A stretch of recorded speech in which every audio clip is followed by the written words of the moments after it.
Okay. Bismillahirrahmanirrahim. Assalamu alaikum and good afternoon to everyone. Waalaikumsalam. Good afternoon, Prof. Wow, so excited. Such a difference between 12 o'clock and 8 o'clock in the morning. Beza besar.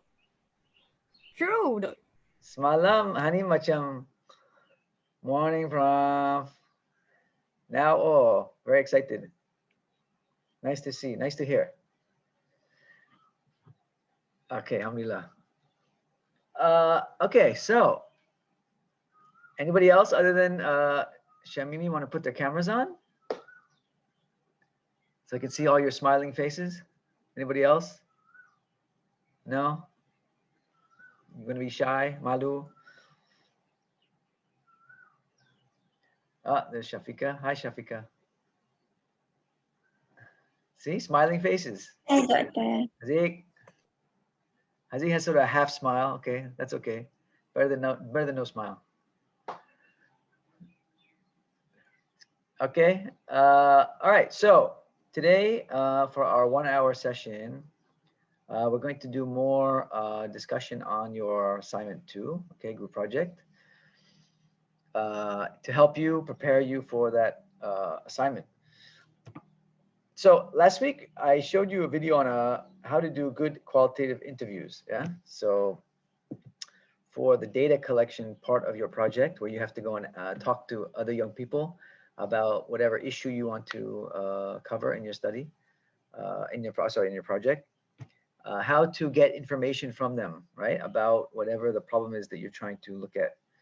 Okay, so that was last week's class. So this week I'm gonna go a little bit further in terms of the other sections of the project. Okay, so look a little bit, touch on a little bit on how to do just the background, like literature review, and then some of the program planning parts. Okay, so have you guys, you're in, most of you are in 3rd semester, right? Semester 3? Yeah.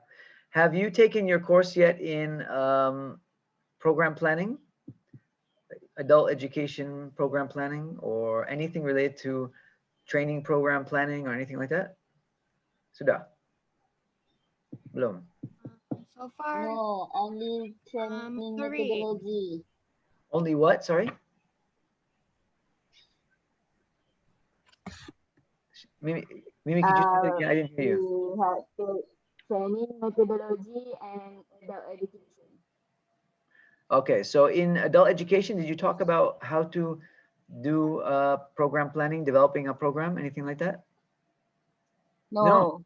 Oh, okay. So not yet. Huh? Oh, all right.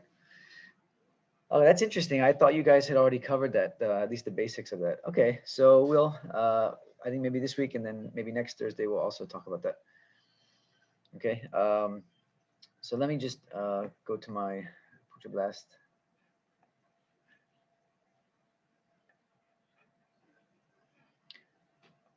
That's not what I want to show. Okay, can you all see Pucha Blast? Yes. Okay, so I've uploaded 2 things. So one is, I'm going to show them both today, inshallah, but one is just more details about your group project. And then the other is actually, it's a set of slides on youth-centered programming. So I'm going to not go through the whole thing, but I will look, we'll use parts of it today. And then maybe next week, I'm not sure yet, to discuss some of the aspects of the assignment, just so you're clear about some of the program planning aspects of the assignment. So they're here for you to download and to use, but I'm going to show them today now in the class as well. Okay, so let me just, so I'll start with the group project overview. Okay, so this is just an extended version of what's on Pucha Blast at the beginning of the class. I have an outline of the project. This is just a little bit of an extended version to give you more information about it. Okay, and then I'm going to show you, I'm going to use the example. I put up 2 examples of the project, and I'm going to use those examples just to highlight some of these parts, some of these sections of the project. So okay, so it says here for the first part, students should identify an issue facing youth and propose a program to address the issue using the materials from the course. The focus of the proposals should be on a strengths-based solution or intervention that is based on the needs of young people. Okay, can be anything that you think is a problem or issue of concern to youth. Could be smoking, cheating on exams, stealing, mental health problems. Now we have COVID-19, so we have stress, we have unemployment, we have lots of issues coming up, right? So if you can do something related to COVID-19, I think it'd be very topical. It'd be good to do that. Okay, so let me just show you an example here. Now, if I go to the assignment example, one of the two that I put up on Pucha Blast, this is the one from last year. The student, I won't say who the student is, but they did the issue of e-cigarettes. Okay, so e-cigarettes among youth. Okay, and so you can see at the beginning they have nice table of contents. They have everything sort of laid out nicely. And I mentioned I think it's about 15 to 20 pages. So this one is about 20 pages. So it's a good length. Okay, now when they start the project, they talk a little bit about the background of the issue. Okay, so like for example, they start off by explaining what is e-cigarettes, right? Okay, so not everyone perhaps might know what e-cigarettes are, all right? And what is the issue related to e-cigarettes and youth, okay? So they give a nice background about e-cigarettes, what they are, okay? They explain exactly how they work, right? They give different names for them, stuff like that. They even have some diagrams here, okay? Different types of e-cigarettes, okay? And then they have a section on literature review. Now, why do they have a section on literature review? What does it mean to have a literature review? Does anybody know what a literature review is?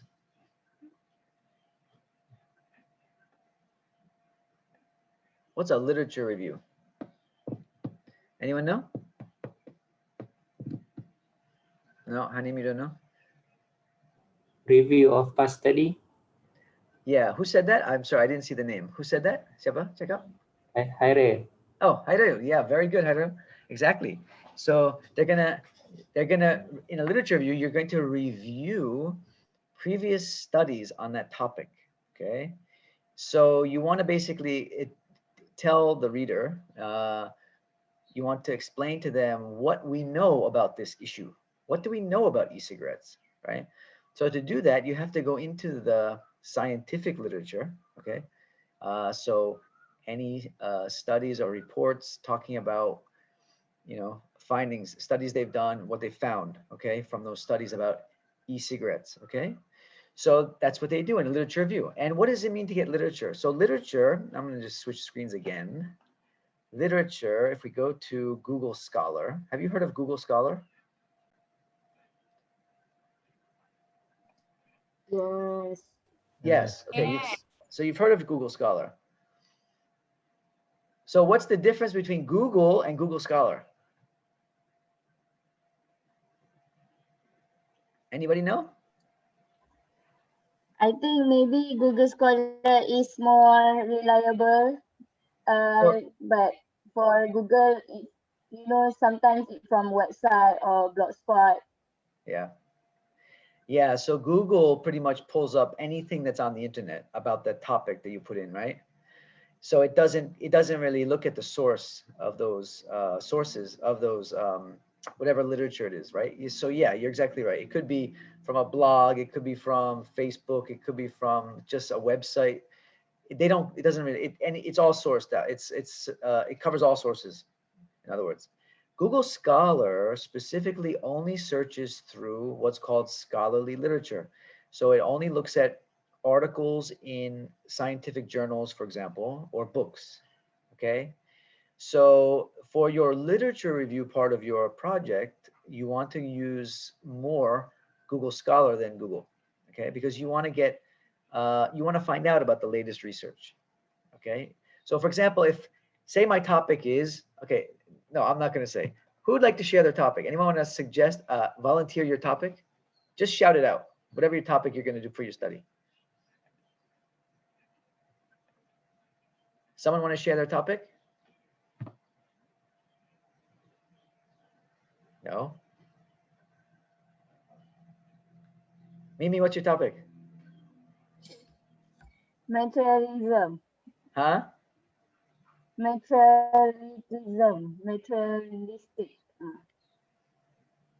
I can't hear you. It's not clear. Mental illness. No. Materialistic. You know, materialism among youth. Materialism. Materialism. Oh, materialistic. Okay. Material. Okay. All right. Okay. So let's just use that as an example. Okay. So Mimi's going to go to Google Scholar and she's going to put in materialism. Okay. Youth. So you don't have to put among, like words like among, with, the, tabaya. Google Scholar doesn't care about those words. It just looks at the main words. Okay. So materialism, youth. Okay. Hit return. Now, okay. So it's going to pull up all these. These are all studies with those keywords. Okay. And so you can see here about 195,000 results. That's a lot. That's a lot of articles. So you're not going to have to, you don't want to have to read 195,000 articles for your project for my class. Okay. So what's nice about Google Scholar is that if there is a full text paper, because what it's going to do is it's not going to pull up all, like this one here. If you see this one, I don't know if you can see this one. Maybe I'll use my little pen here. Like this one here, you see there's no link over here. That means that you can't read the full paper.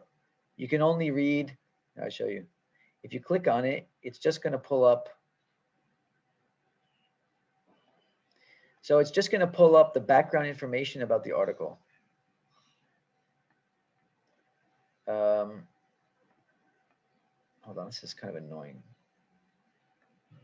There's no space. So it's just going to pull up the abstract, basically. Abstract, which is, an abstract is just a sort of, just the basic information about the article. It's not the whole article. All right. So you can see here, the title of the article, The Influence of Image Consciousness, Materialism, and Compulsive Spending on Credit Card Usage. Okay. So that's a very specific topic. It's not necessarily just about materialism in general. Okay. So this article maybe is not going to be helpful to you too much. Although, look at that. I didn't realize that. It is a study on Malaysian college students. Very interesting. Okay. And we didn't even put Malaysia in there as a search term. Okay. Which is really interesting. Okay. We just put general materialism and youth. If we want to do a search on Malaysian students in terms of materialism, we can also do that. Okay, we can also do that. So, for example, if we go back, okay, and we go back to our, I gotta hide this thing. Go back to our top. We can add Malaysia in here at the top. Okay, so materialism, youth, Malaysia. All right, click OK or click search. That same article came up. You see the first one. All right, but it doesn't have the full article. It's just going to give you the basic information about the study. Okay, now. If we look and we go down a little bit further here, okay, so here's one, money attitude, materialism, and compulsive buying among Malaysian young adults. Now, this one is very good. Why? Because it's very recent, 2020, which means it came out this year, which is like the latest, this is like the latest research, okay? So maybe we want to just take a look at this one. And since this one has a link over here, see the link, we're going to be able to look at the full article. Okay, the full article. So we click on that one, the PDF link. Okay, so now you can see there's the whole paper here. The whole paper. All right. Now, for you guys, since you're not doing a real in-depth research study, you don't really need to read all of this because this is quite a dense type of article. It's hard to read. Okay, so the first thing you want to do is you want to read the abstract. Okay. The abstract is going to give you the basic outline of the article, of the study, and then it's going to tell you basically what the results are. Okay, so for example, the purpose of the study was to investigate the compulsive buying behavior among Malaysian youths, right? And then blah, blah, blah. It talks about how it conducted the study, right? And then it's going to give you results. The results indicate that, okay, power, prestige, and anxiety, dimensions of money, attitude, okay, blah, blah, blah. That's kind of complicated as well. All right. So we may find, well, this is a very, very kind of, it's a very specific kind of complicated article, but we may want to read the introduction to find out about materialism in general, especially among Malaysians, right? So you're going to find in the introduction, you're going to probably find some really interesting information about materialism in Malaysia in general, okay? So there's going to be a lot of sort of statements here that are backed up, supported by research studies here, as you can see, okay? So this is a study on compulsive buying, all right? So it's not necessarily on materialism per se, but it's one of the forms of materialism, right? So compulsive buying is one of those things that a lot of materialistic young people do, okay? So here, according to Aziz, Bakar, and Shahar, the high indulgence score implies that Malaysians tend to place great importance on leisure time, act as they please, and spend money as they wish, okay? So that's a very good, that's a very good, that's very good fact that you can use in for your study, okay?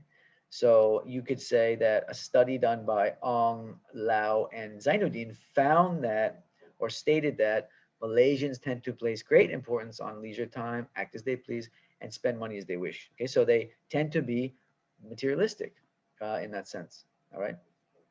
So you can use these articles in that way. You can look through and find these sort of this background information that can help you to explain and describe the problem that you're studying. Okay. So that's another example. So we can go down and let's see what else we have here. So here's one: materialism in young consumers. Okay, that sounds more like a general kind of article that just talks about materialism in general. So that might be something for us to use for your study, Mimi, because it's more general about materialism. Okay, so for that one, again, we click on the link here, and we would just open it up, see what it says. Okay, all right. Oh, okay, so it's a little bit misleading because it didn't give us the whole article name. But anyway, this is a study on materialism in young consumers in Egypt. In Egypt. All right. Let's see what it says here. Yeah, this is about Egypt. So this one may not be too useful to us. But anyway, so you can just go through and you can search and find something that is, here's another one on religiosity and materialism. Okay. Now, if you want to get the latest, just the most recent articles only, on the left-hand side of this Google Scholar, you can see here, you can filter it according to time. So if you want articles since 2020, okay, only those that have been published this year, since 2020, you could just click on this one here, since 2020. Okay, and it's just going to pull up, okay? Now, it just pulled up articles published only this year. Okay, so this is like the latest research, the cutting edge research on this topic. All right. Materialism and Malaysian youth. All right. Now, if you find, well, you know what, these articles are they're hard to understand, they're hard to read. It's very, the studies are very specific. I just want a sort of general understanding about materialism. Well, for that kind of a question, you may not want to use Google Scholar. You may just want to use Google. Okay, and the reason why is because, like I said, Google Scholar is, only going to look at scientific literature. Okay, so it's not going to look at, sort of these general reports and stuff like that. Okay, see, now this is Google. Now Google's also pulling up journal articles as well. Like this one here is a journal article. All right. Because again, like I said, Google pulls up everything, where Google Scholar only pulls up the scientific journal articles. Okay, so but it's a good place to start if you just want to get a general background of materialism, for example. It's a good place to start here in Google. And then if you want to see like what are some of the latest studies saying, then you go to Google Scholar. Okay. Here's one: understanding materialism among youth. Now this sounds like it might be something for to give us a good generic background of the problem or the issue. Okay, and this is on ResearchGate. Now, ResearchGate, oh, this one you cannot download. Yeah, see, this one you cannot download, but you can request it. If you click this button here, you can request it. Okay, so for this one, oh, they developed a scale to measure materialism in this article. Okay, so anyway, this process takes a little time. Okay, to come up with a literature review, it takes some time. You have to go through it, sift through all these different sources and find out where or what information you want to use. Okay, so you have to go through some of these. Okay, so it's not always going to be just the first thing you click on that's going to be there. You know, you have to look through it, sort through it. Okay, depending on the topic that you're studying. Okay, so another good one would be since it's related to like COVID-19. Yeah, so like we could do COVID-19, right? COVID-19, youth, Malaysia, and something like stress. Yeah. All right. So here in Google, you're going to get a lot of, so you're going to get like this one, New Straits Times. This is like a newspaper article. Newspaper articles are usually not used in a literature review, okay? Because it's not based on any scientific study. It's just based on, you know, a newspaper report, which is a reporter just giving their view of the issue. Okay, so you really want something that's from like a government report or a report by an NGO or a study. Okay, like here's one. See here.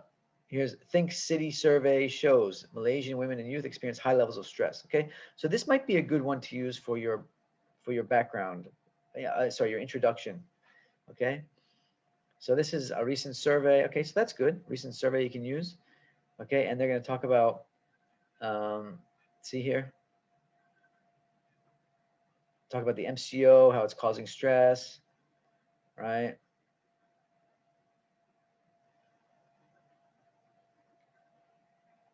Okay, now key findings. Yeah, see here. Younger generations reported experiencing more negative emotions during the MCO. Older generations were found to have more positive emotions. Okay. So you want to keep reading younger groups. Here we go. Younger groups. Okay, were impacted in different ways. Okay, so this you could write about in your background. You know, so youth in Malaysia are suffering from the from the pandemic in different ways. Okay, and then you can report what the findings said. Okay. So you need to go through some of these and read them. Okay, to get an idea. Okay, so that's basically how you go and do your search for your literature in the literature review part. Okay. So are there any questions so far? She must have questions. Prof. Yeah. Regarding the assignment, we need to interview some people, right? Yep. I'm going to get to that in a minute. Okay. Yeah. That's next, Hanim. Okay, so so this is the literature review part. So the literature review part is going to give you, is going to give us or give the reader an idea of what we know so far about the topic in general. Okay, it's like here, e-cigarettes, this one. Okay, so we talk about e-cigarettes and then, you know, present some study findings, e-cigarettes, showing that e-cigarettes are bad for people, bad for teenagers, stuff like that. Okay, now for your particular program though, okay, so this is all part of their literature review, all this background risks, brain risk, addiction, behavior risk. Okay, so this is all, they get all this from their literature review, like I just showed you. Okay, so this gives us a general idea of what e-cigarettes are, why they're risky, why they're bad for young people. Okay, now, but for your study, for your project, you want to develop a program for a specific group of youth.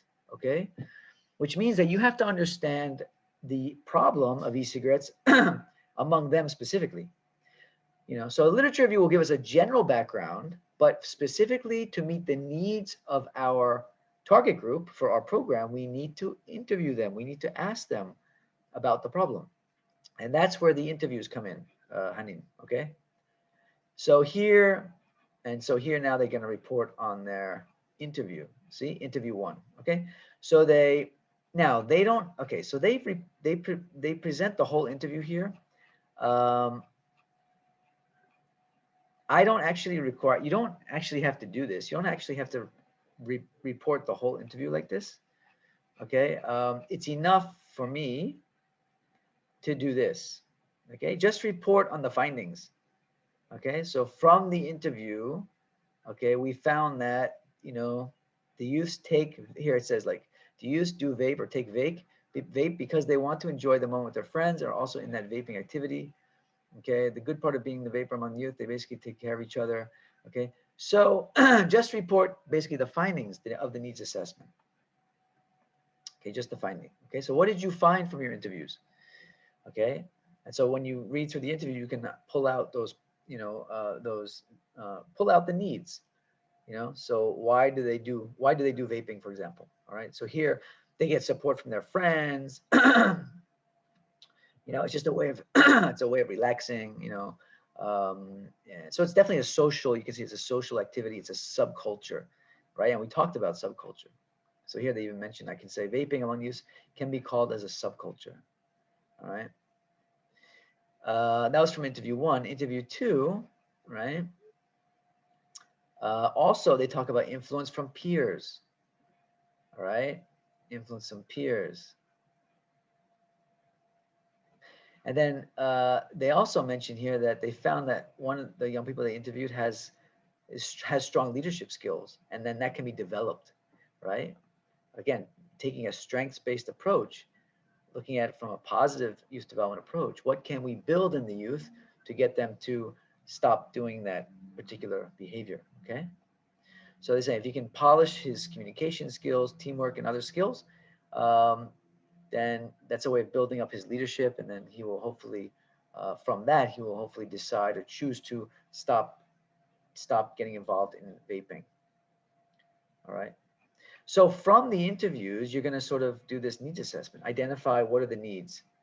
Okay. So if it's, for example, if it's stress during COVID-19, in your interview, you want to try and find out what is causing the stress specifically.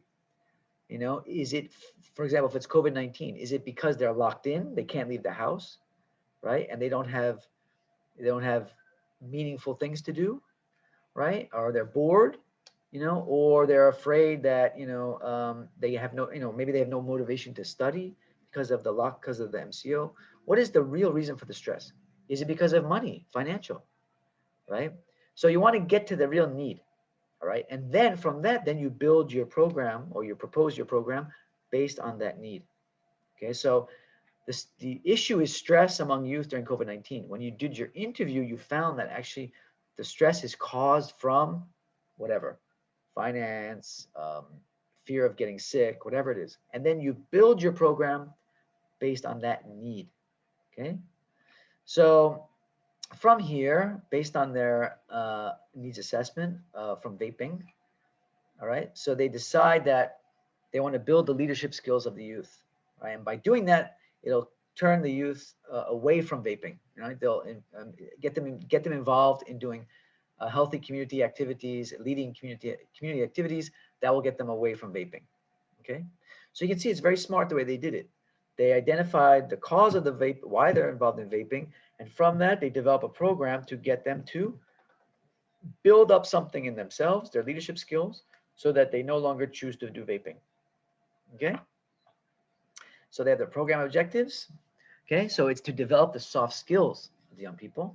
Okay? And if to make this a better objective, what you can do is to be specific about what soft skills you want to develop. Okay? So when you do program objectives, it's very important to make your program objectives as specific as possible. Okay, so program objectives, they should be specific. Okay, so for example, which soft skills? All right, so it's easier because it's easier to develop a program that way. If I say, well, I just want to build up their soft skills, okay, but then when you go to actually do the program, it's kind of, okay, what do I do? Like, what am I targeting here? It's kind of hard. But if you say, I want to build up their communication skills, right? So instead of soft skills, you say communication skills, right? Okay, and then it's much easier to develop a program when you're focusing on specific skill set. All right, and then they say create high level of awareness about health. Okay, so that one is more or less just sharing knowledge or information with them about health. Okay, so knowledge dissemination. All right, and then the third one, to promote health and well-being. Okay, again, that's a little bit vague. It's a little bit too general. Try to be more specific. Okay, specifically, what health do you want to promote? Because they already have, number 2 is already create awareness about health, right? And actually, this number 2 should be create an awareness about what? Since the issue is vaping, what is the awareness they want to create?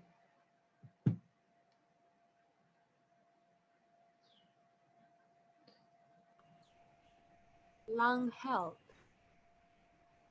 Yeah, I mean health related to vaping. You know, the what are the health risks of vaping, for example? You know, specifically. Okay, so create awareness about. Well, I see a comment. Oops.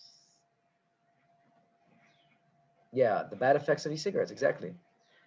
Yeah, sorry, not vaping. It's e-cigarettes. Thank you, Nabila. Yeah, create awareness about vaping. Sorry, e-cigarette use. Right, e-cigarette use. Can't spell. How do you spell cigarettes? O-I-K. Create awareness about the health risks of e-cigarettes.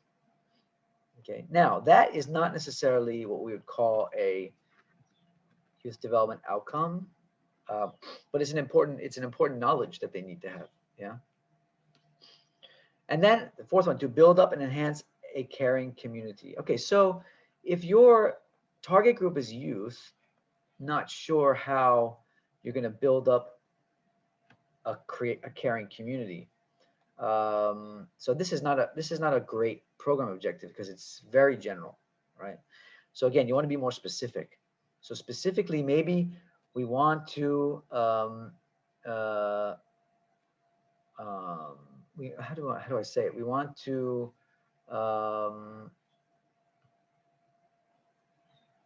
promote, or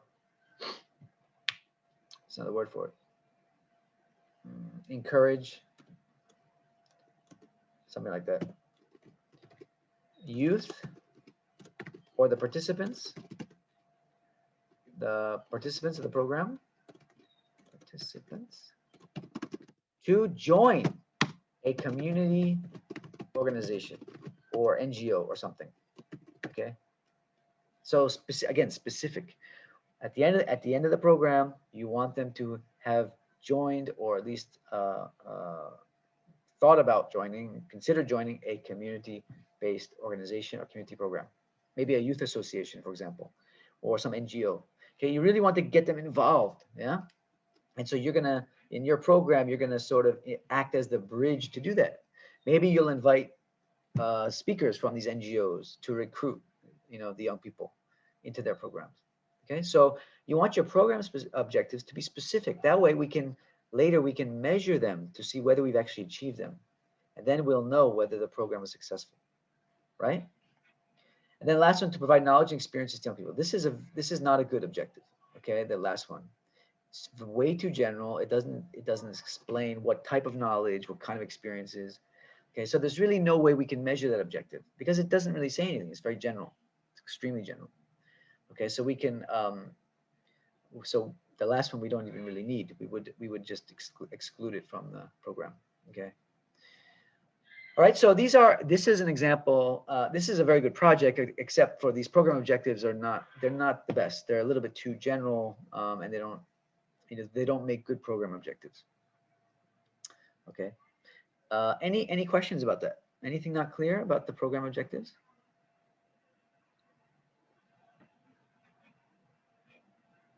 No, but Prof, regarding the interview, should we record the interview or not, or we will just simply put the assessment of the interview in the report? No, definitely record it. And of course, when you want to record it, you have to ask permission. So ask before you start, just ask them, is it okay if I record the interview, because I'm going to be using it for my project. But you have to tell them, you have to make sure that they know that only you are going to hear the interview. In other words, it's going to be kept confidential. Nobody else will hear the interview. But yes, definitely record the interview, because you're going to want to go back and listen to it again and write up all the findings.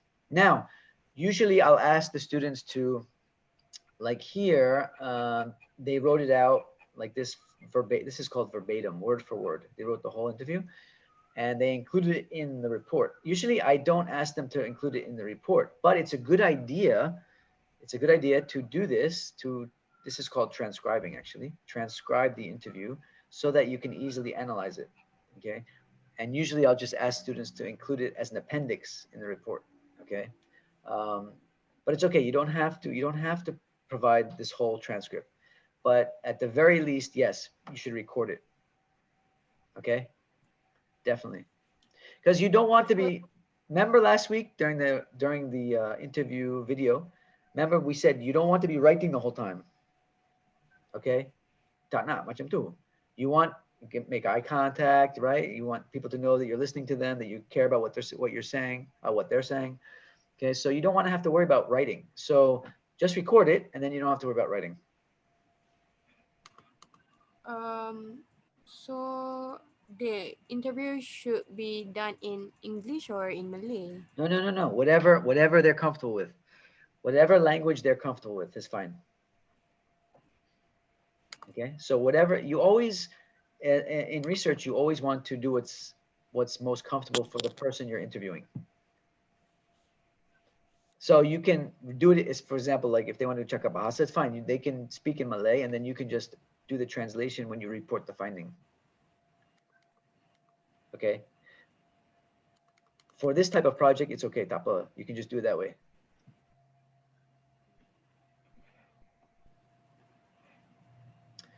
Yeah, Hazika asked, can we use WhatsApp chat instead of recording?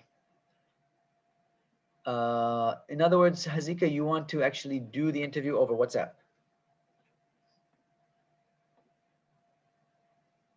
Is that right? Did I understand you right? Yes. Yes, you can. If possible, I mean, you can even do, let's see. You can't record on WhatsApp though. Oh wait, you can. I mean, you can even do like a voice or a voice call on WhatsApp. You know, it's always better, not always, but it's usually better to do it sort of like a face-to-face kind of thing. When you do interviews, it's usually better. But if for some reason they don't want to do it, or they can't do it, or you find it difficult, it's okay. You can do it through chat. Yeah. But the reason that it's usually better is because usually you get it's when you have a conversation with somebody, usually it's better. It's just there's more information that's being shared. Whereas if you're just writing back and forth, sometimes it's a little bit too, you don't really get what we call rich data. You know, it's not very rich. It's just very superficial, and one question, then the next question, but you don't really get to understand the person and what they're thinking or whatever. So we always try to do face-to-face if possible, but it's okay. You can do WhatsApp chat. Okay. No, I don't need proof of the recording, but I need you to, yeah, you can do it in the dialogue way, yes.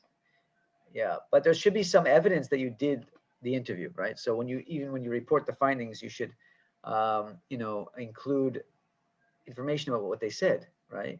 When you talk about what the needs are. Okay, so from the interview we found that when it comes to stress and anxiety, young people now are the interviewer, the participant found that, or said that rather, they said that it's caused mostly from from having a lack of funds, et cetera, et cetera. So you want to report it as if they said it. Okay, so yeah. So yeah, you can do it in the dialogue way, or you can do it in just, sort of a summary. Okay. Again, this is not a research study. This is a program proposal project.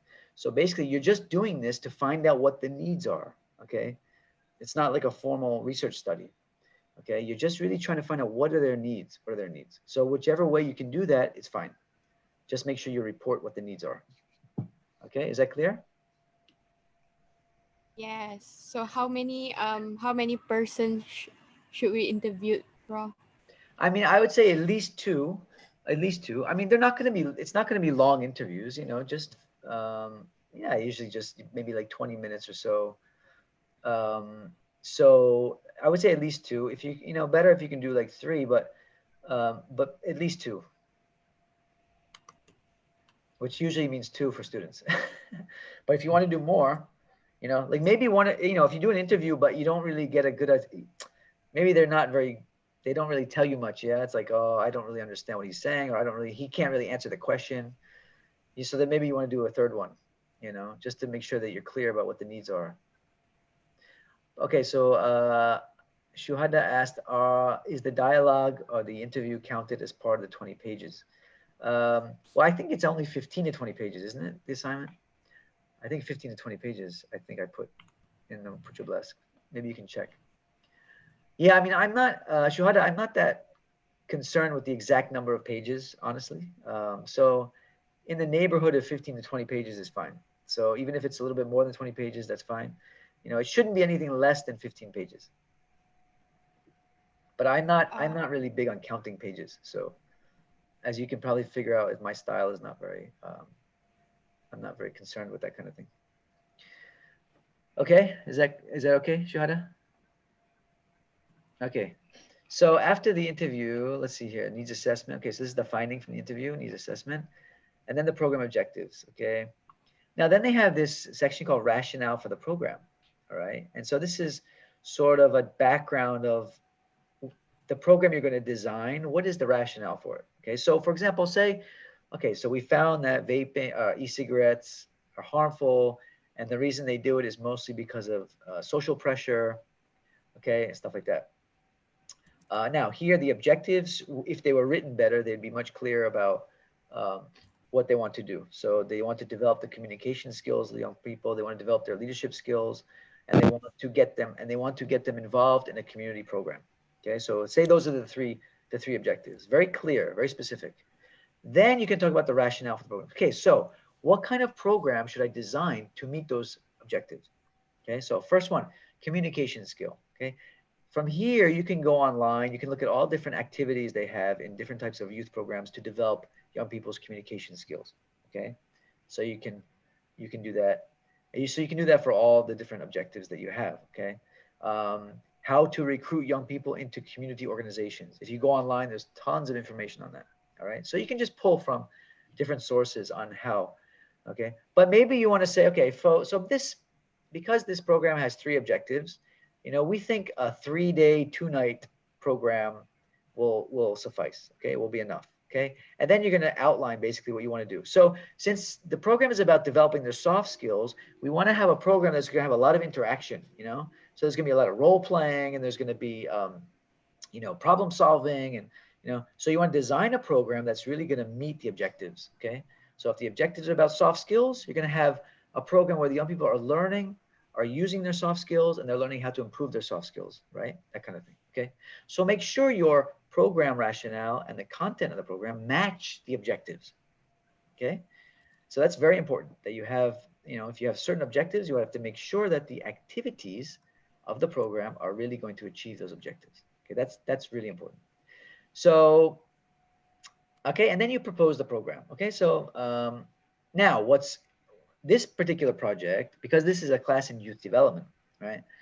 We really want to ensure that there is youth participation in the program. Okay, so what you need to include in your in your project, how are you going to involve the youth in the program planning? Okay, so here you can be creative. Okay, so for example, you know, say you're going to do a program like here. It says in this one, the proposed program is about volunteering of youth at hospitals and clinics.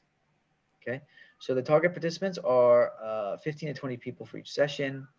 Okay, blah, blah, blah. The volunteers are those aged 17 to 21.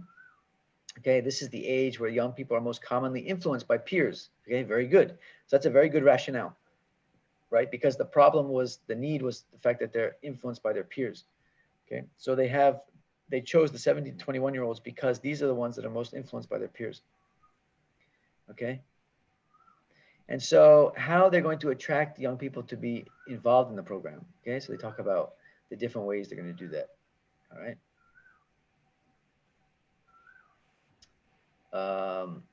So they have a various ways here. Okay, so what else they talk about? They talk about developing relationships with the youth, and then just talk about financial rewards, social media.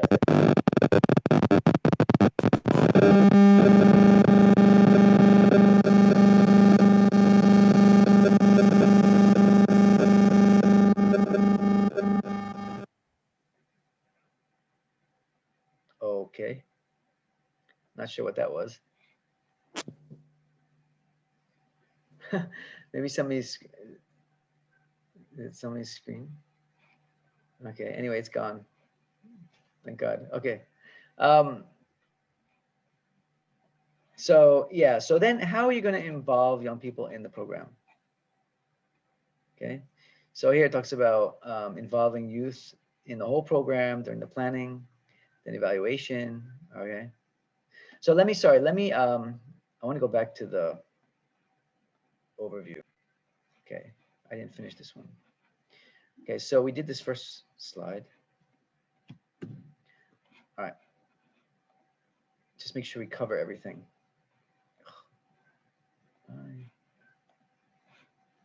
All right. So here's, as I mentioned, in terms of the researching the problem, you do your brief literature review, okay, using Google and Google Scholar, for example, and then do the interviews, okay, all right, and then you're gonna, of course, present your findings or your needs assessment, as we just talked about, and then propose your program, okay. Okay, so that's what we just talked about, okay. So proposing your program, rationale, why this program, and why the activities in the program, okay, based on the need. Okay, so the outline will look something like this. So introduction to the issue, the evidence of the problem, okay, which is your interviews. All right, do the needs assessment, okay, interviews. Try to understand the underlying cause of the behavior, which we mentioned. Okay, and you can always refer back to our class materials. Okay, is the underlying cause related to family, school, peers, others, finance, time management, okay, so soft skills, it could be a lot of things.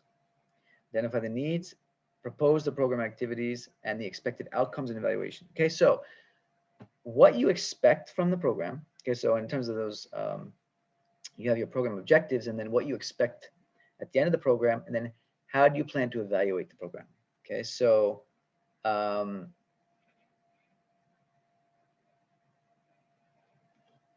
okay, and then 3, so that's all part of 2. 3 is the proposed program. Okay, so the objectives, the rationale, as we just saw, and then youth participation, or the role of youth in the program. Let's say, how will you include youth in the program itself? So this also has to do with the planning of the program. So once you've identified who you're targeting, which youth you're targeting, right? Are these going to be youth from a particular neighborhood, community? Are they going to be like the example I just showed, youth from the hospitals, volunteers in the hospitals? I'm not sure why they chose hospitals, but so based on who which group of youth you're including or you're targeting, okay, then you want to explain how you're going to involve them in the process, okay? Because it's always good to have the program participants be involved in the planning. That way you know that the program will be relevant to them, It's called participatory program planning, okay? So participation by the youth in the process, all right? Now, next week, we're going to talk about, I'm going to actually, because we don't have time this week, class is almost finished already. But next week, I'm going to walk you through the second set of slides that I have on Pucha Blast, which is on the program planning process. And in there, it talks about, for example, how to evaluate programs, okay, and stuff like that. So it'll give you more information, okay? They look like this. And I'll walk you through some of this next week to give you more detailed information about this. But this is the whole program planning process. Now, for your assignment, you don't have to include all of this, okay? Just what I put in the outline just now, what I showed you, that's all you have to include. But if you were doing a real youth-centered program, this is the whole process from 1 all the way to 6, okay? So you're just doing a few aspects of this, the major aspects. But one of the major aspects is program evaluation. So once you finish the program, how are you going to evaluate it? Okay. So next week, I'll give you some ideas on how you can do that. You know, for example, like you can do at the end of the program, you know, you can take a small group, maybe 5 or 6 of your participants, and do a group interview. And you can ask them about their experience in the program. How did they like it? What did they find was useful? Did they feel it met the objectives? Stuff like that. Or you can do a survey, you know, like, you know, in classes, we do our class, you know, we do our, what do you call it? The surveys about, you know, what you think about the classes and stuff like that. So you can do surveys like that, right? Evaluation surveys. So there's different ways of evaluating programs. All right. So you need to say something about that in your project. Okay. So we are about done. It's almost 1 o'clock. So I hope that this gave you a bit more insight into how to do your project. And again, we'll continue, inshallah, next Thursday, we'll continue with the discussion. And then, oh yeah, so there's one thing I wanted to ask you to do for next week, if you could, please. I want you to, for next class, as you can see on the screen there, I want you to have prepared, and this is to help you. This is to help you to get you going if you haven't started yet, okay? So for class next Thursday, I want you to know, I want you to have identified the issue you're going to work on for your project and your initial interview questions. Okay, so what are some of the questions you're going to ask your the youth? All right, and you are going to pass those to me in writing. Okay, and I'll set up a link for that on Putra Blast. Okay, so shouldn't take long to do, but you need to start thinking about it, and this should help you to start thinking about it. Faham?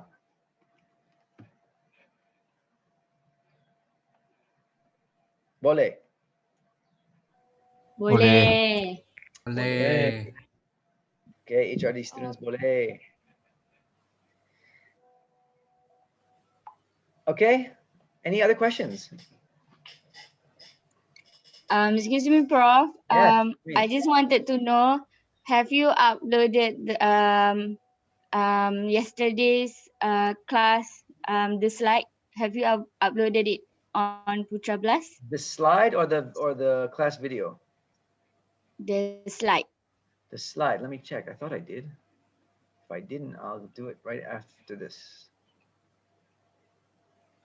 Oh my goodness, they're not there. I'm so sorry. Okay, yeah, I'll do that right away. All right. Thank you so much, Prof. Yeah, thanks for letting me know, Mimi. Prof, I have a question. Yes, Sanim. For the interview, should we include the interviewee's name in the interview, or we can just make it like interviewee 1, interviewee 2? Great question. I'm so glad you asked me that. It's a very important question, actually. When we do qualitative research like this, we should never use the real name of the participant. Okay, so yeah, use like interviewee 1, interviewee 1 or youth 1, or give them a what we call a pseudonym, which is like a fake name. So like if his name is Hazik, you know, you can call him, you know, Hairil or something. So use a fake name or use something like interviewee 1. Yeah, don't use the real name. Okay, Prof. Thank you. Okay. Since we are doing the sex before marriage in youth, Okay. among youth in Malaysia, so that's why we want to keep the names confidential. Yeah, of course. I'm sure a lot of your topics are going to be sort of what we would call sensitive topics. Yeah. So definitely when you do any kind of sensitive research like that, you definitely want to hide the names of the participants. Yeah. Okay, Prof. Thank you. Yeah, good question. Thank you. Okay, so are there any other questions? Any more? So I'll upload the slides from yesterday as soon as we get off here, inshallah. And then I will hopefully see you all next week.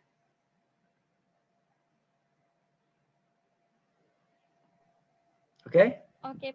All right. Okay. Enjoy your lunch. Enjoy your lunch. All right. Bye-bye. Thank you, bro. All right. Thank you, Bye-bye. bro. Okay, Have a nice Thank you, bro. day. You too. Thank you, too. Thank you, bro. bro. All Thank right. you, bro. All right. Thank you, Assalamualaikum. bro.